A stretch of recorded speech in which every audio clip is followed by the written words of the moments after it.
Hey, good morning, everyone. Welcome back to the Property News Live. So for those of you that are just joining, if you could hit that follow button, hit that subscribe button so you don't miss any of my live broadcasts. So I'm live every day at 8:30, just sharing all of the latest breaking property news with you so you are up to date in the UK property and real estate section. So we have a few rules here. You have to say hi. You've got to tell us where you're watching from, and we can do a few shout outs. Now, I need a little bit of feedback from YouTubers. If you're watching on YouTube, I want to know, it's very difficult with YouTube and the algorithms and whether or not to keep these YouTube lives going as well. Facebook's very different with lives, and Facebook pushes this out to a lot of people, whereas YouTube doesn't really seem to do the same. So if you are watching on YouTube, whether that's live or whether that's on the replay, give me a little bit of feedback, because I'm kind of juggling with these YouTube lives, whether to continue them or not. Now, I've asked this question before, had a little bit of feedback, so I started doing them on YouTube again,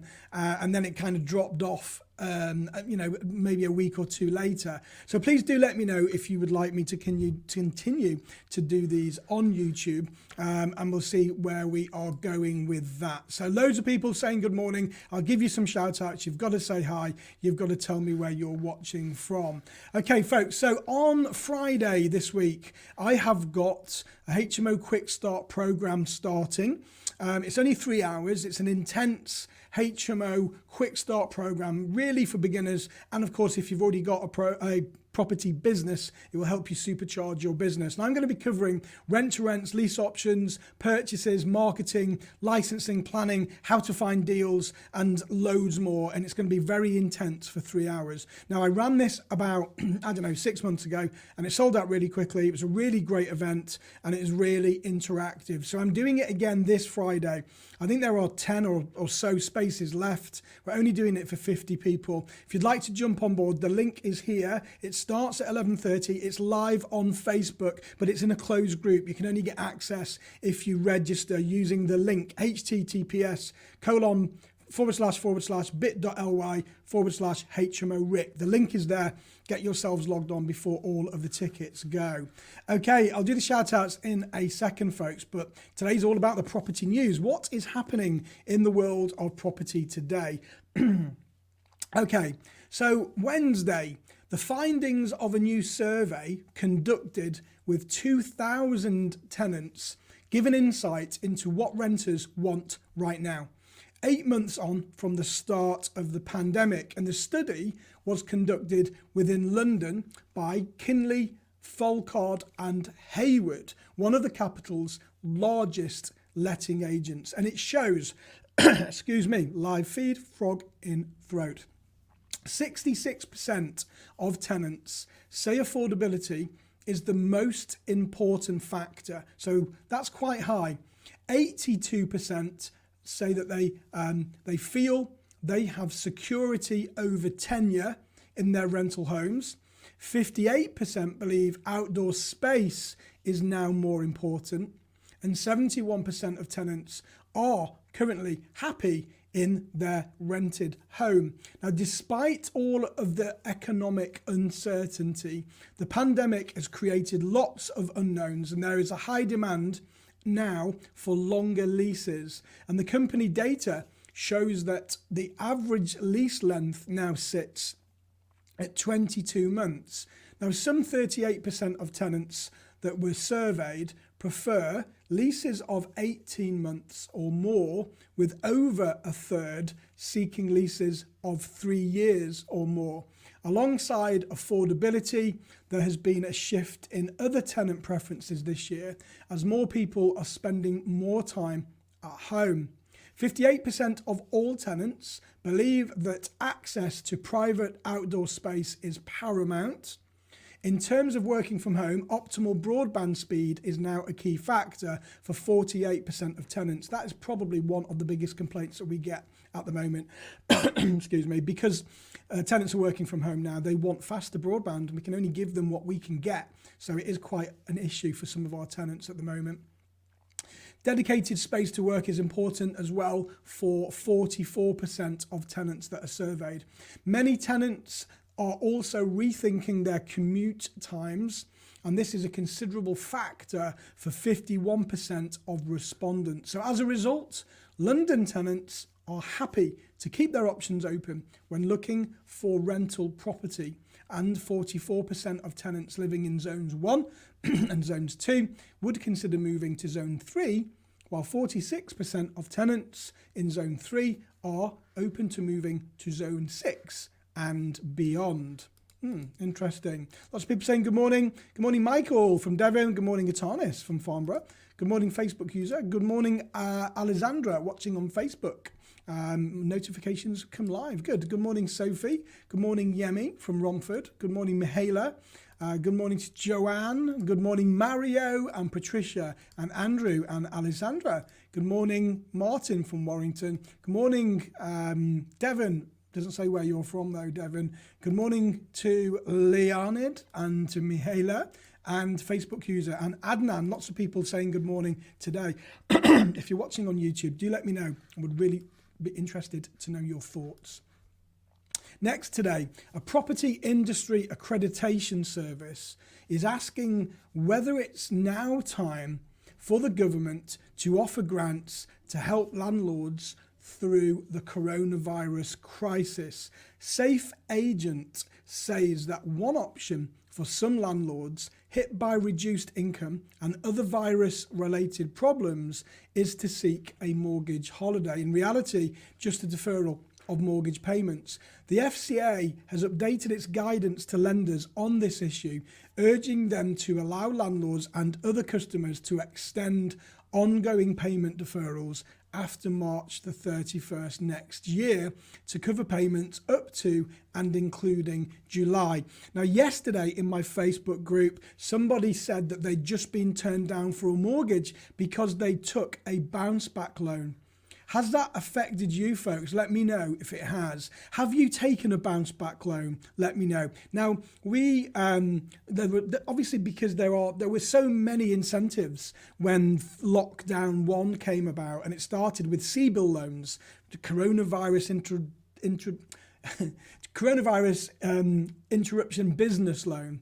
And people were starting to take those, and the bounce back loans came, and of course we had the mortgage holidays. But lots of people now are starting to get bitten because they've taken these incentives and now they're struggling to get mortgages. Have you taken a bounce back loan, folks? Just say yes if you have, let me know.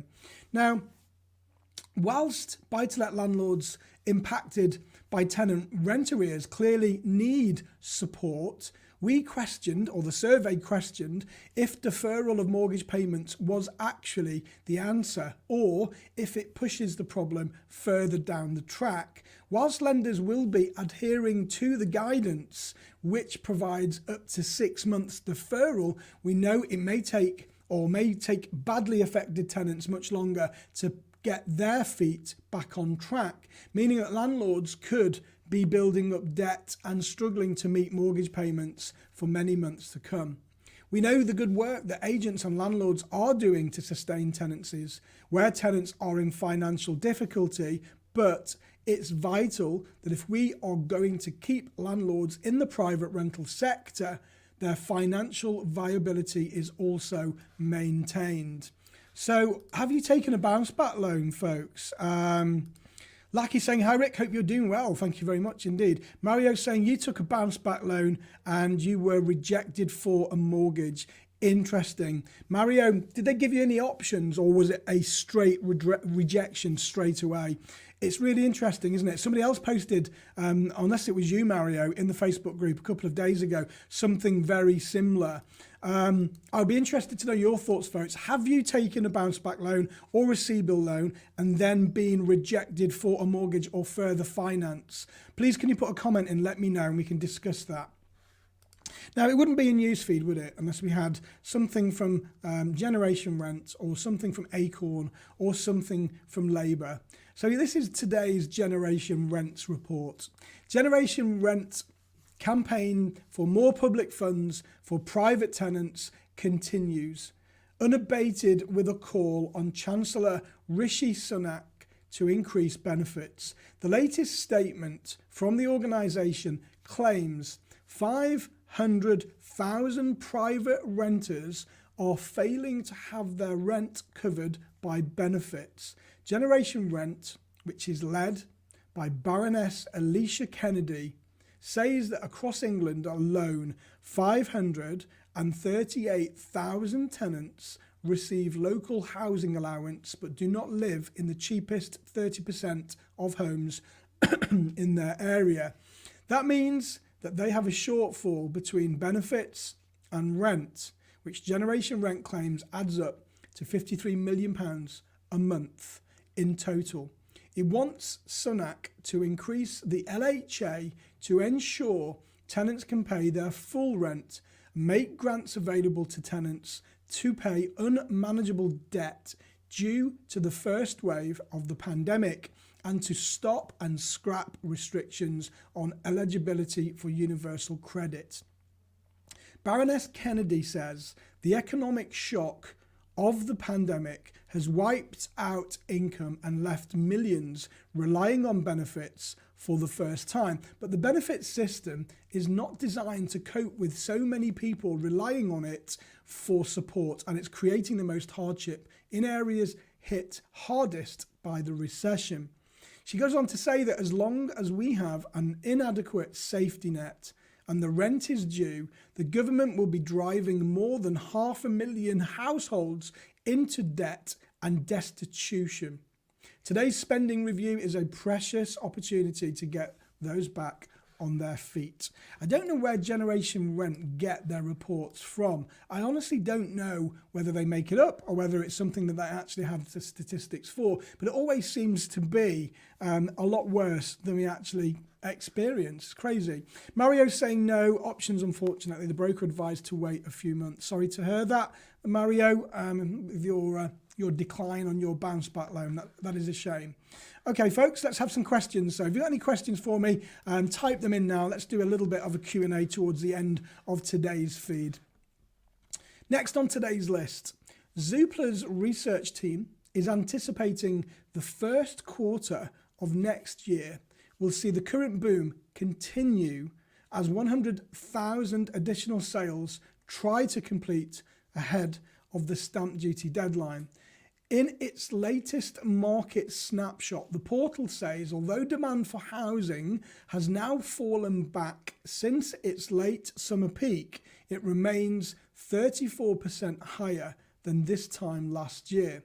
Demand levels are set to hold firm for the remainder of the year, and the monthly sales completions estimate suggests the strongest December and run up to Christmas for over a decade.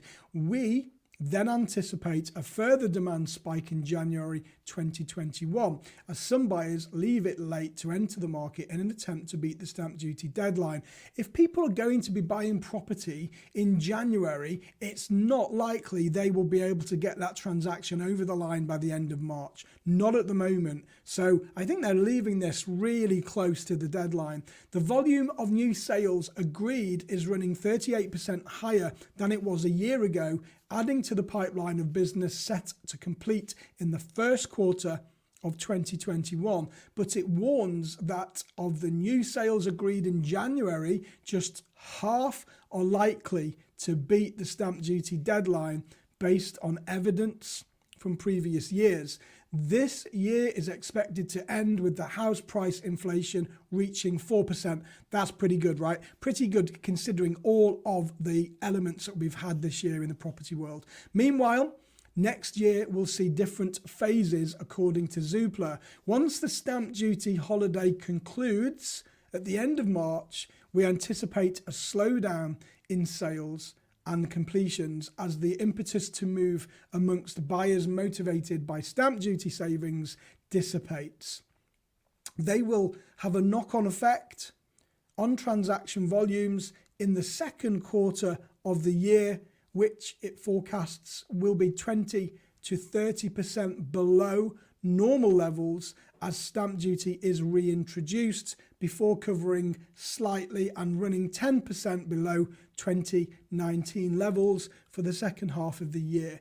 Zoopla anticipates house price growth across the country in 2021 at just 1% on average, and it will run within a narrow range from 1.75% in Scotland to just 0.5% in the east of England and the north east.